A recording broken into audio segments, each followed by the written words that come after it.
Okay, so now we're going to talk about the three-part being of man or woman or the person or the human being. And this is a very, very important thing to understand when it comes to healing, especially Chinese medicine, because remember, we're dealing with the body and the mind, okay? And the body and the mind are, although they're two separate things, they are completely inseparable. So it's a paradox. You can't find the mind anywhere in the body. It's there, okay? Because you're here, I'm here, so therefore my mind is here. But if I look for it under a microscope, you can't find it. Okay, you can see the body's response to the mind. Some people say my mind is in here. Some say my mind is in here or in here. Um, but the reality is, this is where your brain is. This is where your heart is. This is where your stomach is. And we feel with our whole bodies. We think with our whole bodies because the mind and the will and the body are inseparable. Okay, so it's very, very important to understand. So right now we're going to talk about the three-part being of man.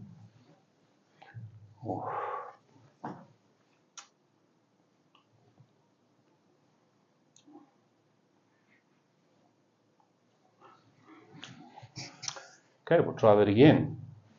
We're going to talk about the three-part being of man. And as I mentioned, the body and the mind are inseparable. But when it comes to the three-part being, the body, the soul, and the spirit, these are three separate things that make up the being of a human being.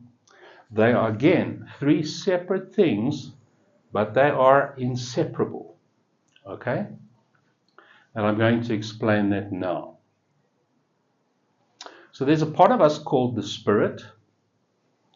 And the spirit is, you could say, that's where our spirit is.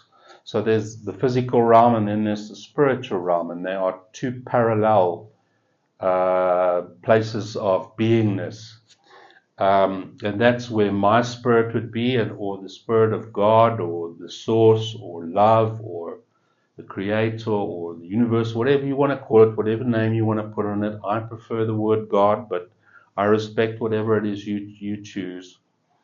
But from within inside of us, from within that spiritual realm, comes knowledge.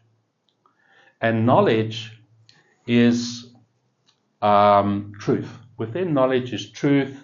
Within knowledge is wisdom, and that is always flowing to us, to our minds, and to the physical world around us from within us. Okay? Unfortunately, there's a part of us called, and this is very interesting, which you'll learn about in scriptures, there's a thing called the heart. Okay? And it doesn't refer to the physical heart, it's a metaphysical place, which we'll refer to as the heart. If you look in the book of Proverbs, for instance, the book of Proverbs is all about the heart and the mouth and the mind. Okay?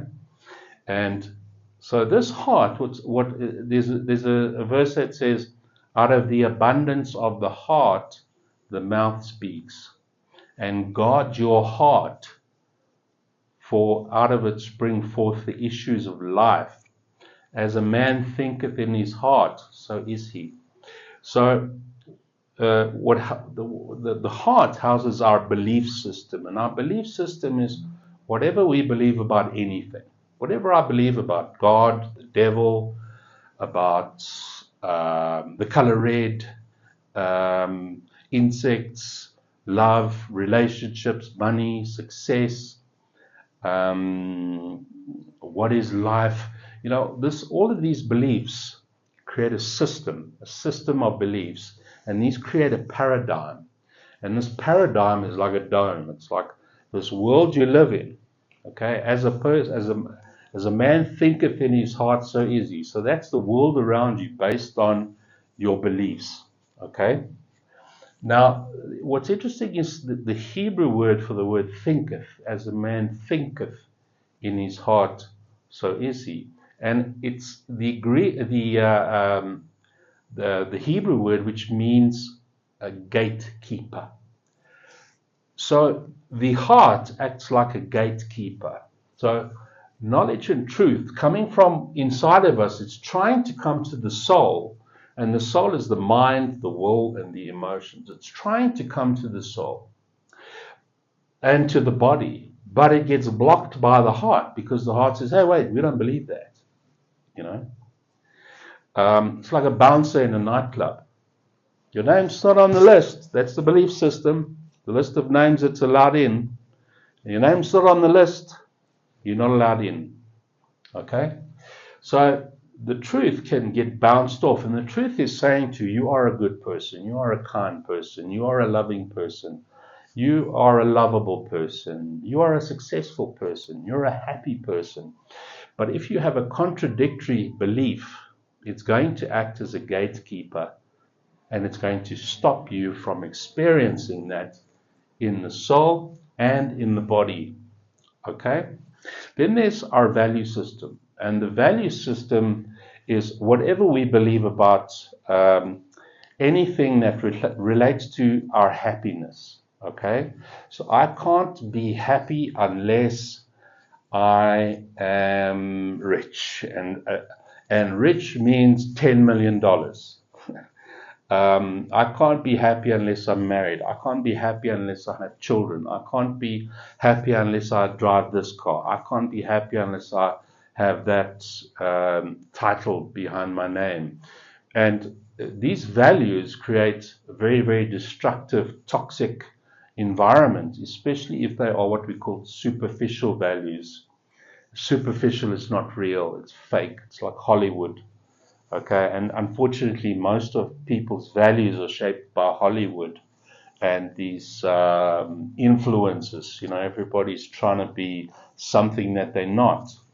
And this superficial value system can keep people very unhappy and is leading to a lot of suicides and depression and anxiety and stress and deaths. Okay, so the value system is very important to understand when you are dealing with people that have a mental or a physical illness. Okay? Now the mind is the thoughts, the will is our desires, the emotions is our feelings. Okay? And then, so let's say it makes it through the heart. And it gets processed by the thoughts, the desires, the feelings, the mind, the will, and the emotions. So if you have the truth coming from inside of you saying, you are a wonderful person, your desires and your feelings are going to be affected by that. Okay? Now it's got to get into the body, right? Now it's got to go through this thing called the brain, which is our electrical system and our memory system and also our memory emotional response system. It's also our chemical system. Okay? But now the brain, having our memory emotional response system, let's say you have the truth coming from inside of you, saying you're a worthwhile person, okay? But you have memories of someone, a parent or someone you loved and respected, telling you you're worthless and worth nothing and that you're stupid. It's not going to manifest in the body, okay? So the information comes in, it works, there's supposed to be a flow. You see these arrows, they go, there's supposed to be this flow, okay? The information can come from the outside, like lies, or the truth even. And it can come through and get blocked by the brain and doesn't get experienced in the desires and the feelings in the soul, okay? Or it can make it through there and form a belief in the heart, you see?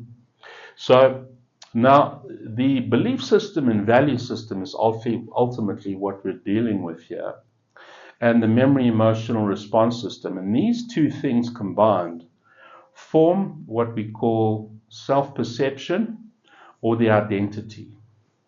And self-perception is who we think we are, who we believe we are, and what we feel we are, but that isn't necessarily what or who we are. That's just what we believe and think and feel we are.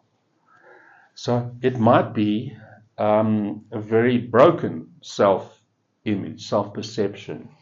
In other words, how you perceive yourself to be, what you think. Okay? And if the self-perception is broken or not the truth, if you're not seeing yourself within the light of the truth, this is going to manifest depression, anxiety, addictions, post-traumatic stress disorder, and it's a very, very limited state of being. And these things get trapped, you know. And as we're going to learn in the continuum of the follow of Chi, how the body and the memories and the emotions work, that's a very fascinating lecture. When we put needles in people, what these needles do is they open people up, they relax people. The Shenmen is called the spirit gate, which refers to opening the heart. People become open to change. Okay, and when this openness happens, all of these things will start to come out, you know, beliefs and traumas and emotions and memories with negative emotions attached to them, you know. All memories have emotions attached to them. Okay, let's say so tell me about your first or are you married? You say, no, I'm divorced. And just by asking you if you're married, it's going to trigger all these memories and all the emotions that are attached to those memories. And you're going to go from having a nice day to all of a sudden being depressed and anxious and stressed because those memories came with those emotions attached to them. The brain is just trying to serve us by giving us the emotions with the memory and the information so that we'll make a decision, so that we'll make a choice based on all the information. And if we're not aware of this, if people are not aware of what's going on in their bodies and in their minds, they can become completely ensnared and entrapped in this system and in this mechanism. And it can lead to, as mentioned before, all these other complications. Okay?